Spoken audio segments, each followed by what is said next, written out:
Hello students, in today's video we will see how to find complementary function when roots are repeated. So this is our nth order linear differential equation with constant coefficients. Now step 1 is consider a homogeneous equation by putting f of x is equal to 0 in the equation. The right hand side is 0.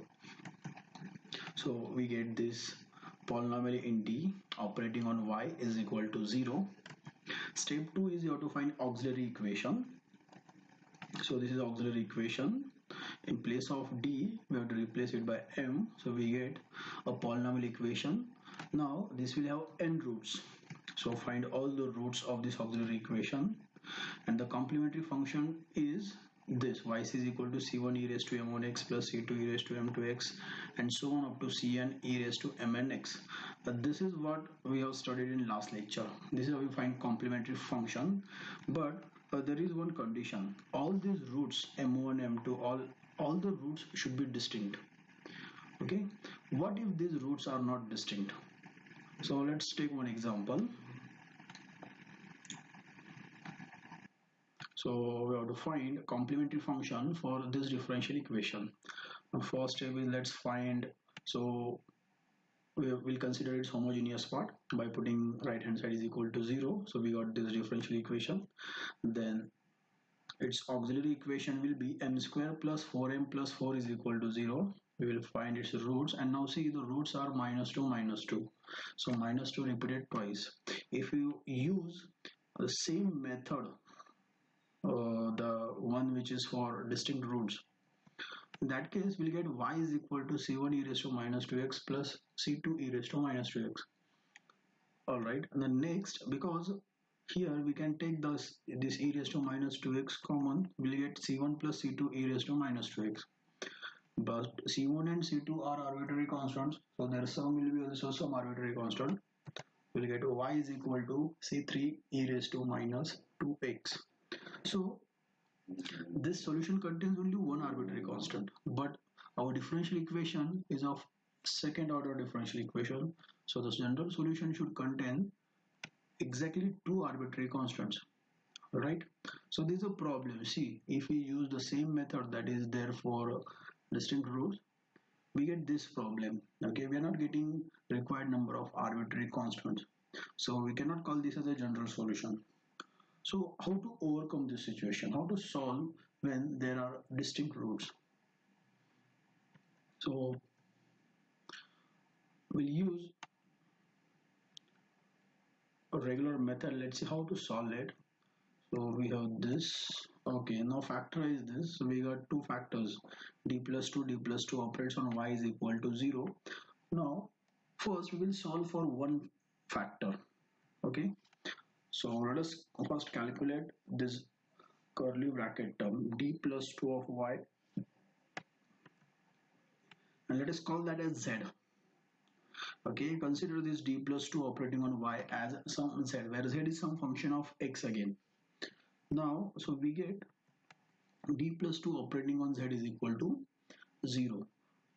Now we have only one root, minus 2. So we can use this by using the method is there which is for distinct roots.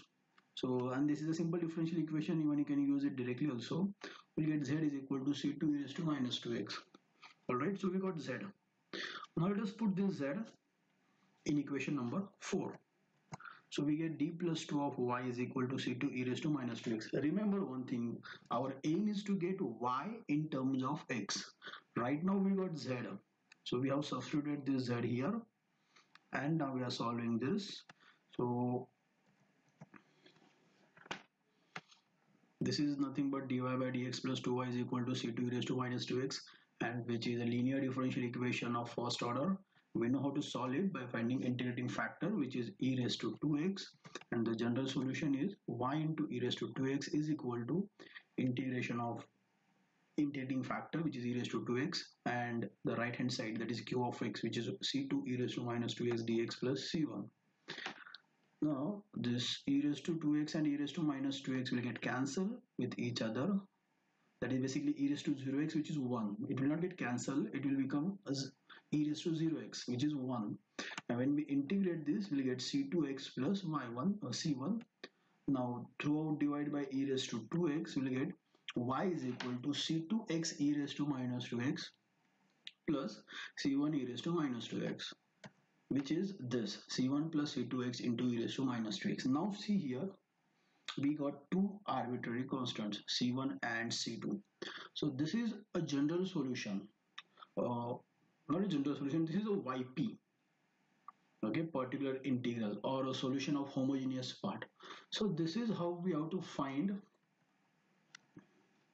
complementary function when there are repeated roots. If root repeated twice, yc is equal to c1 plus c2x e raised to minus 2x, where root is minus 2, and because it is repeated twice, we got this term here c1 plus c2x into e raised to minus 2x.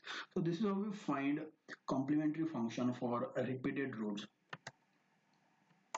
So if roots are repeated twice, so suppose we have this general case m1, m2, mn are the roots where m1 and m2 are equal and all other roots are distinct.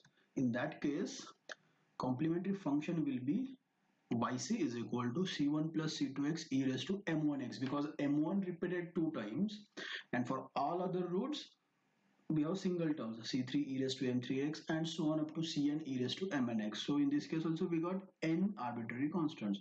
So this is when the roots are, when there is one pair, okay, or one root which is repeated twice and all other roots are distinct. The second case is suppose there are two roots which are repeated twice, like this m1 is equal to m2 and m3 is equal to m4. In this case, the complementary function is, because m1 repeated twice, we'll get c1 plus c2x into e raised to m1x plus m3 also repeated twice, so c3 plus c4x e raised to m3x, and so on. For other terms, there are only single terms there. So next term will be c5 e raised to m5x and so on up to cn e raised to mnx. So this is how when there are two roots repeated twice. So in this case also, we can see here we got n arbitrary constants. What if roots are repeated 3 times? For example, suppose in these n roots, m1, m2 and m3 are equal and all other roots are distinct. So in this case, complementary function is yc will be c1 plus c2x plus c3x square e raised to m1x plus c4 e raised to m4x and so on. So look at here now, because m1 repeated 3 times, so here in the bracket we got 3 constant terms in this manner, c1 plus c2x plus c3x square into e raised to m1x. See, when the roots are repeated twice, we got only 2 terms in the bracket, c1 plus c2x. Now it is 3 times, so c1 plus c2x plus c3x square into e raised to m1x and so on. So this is how we find complementary function for roots which are repeated 3 times, and then you can generalize this. Okay, when roots are repeated 4 times, they will get 4 terms in the bracket like c1 plus c2x plus c3x square plus c4x x cube into e raised to m1x. Suppose m1 is repeated 4 times like this. Okay, now let us have one example. Find a complementary function for this. Okay, so this is a 6th order derivative. You have to find its complementary function. So first step is get its auxiliary equation, which is this. The next step is you have to find the roots of this auxiliary equation, and so you take this as exercise and try to get roots for this polynomial equation.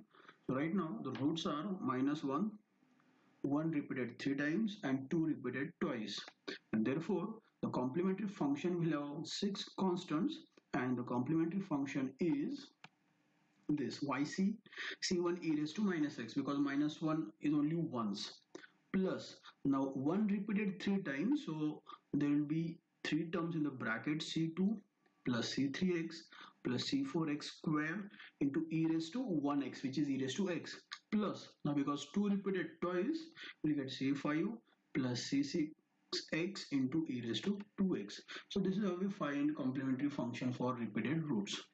Thank you.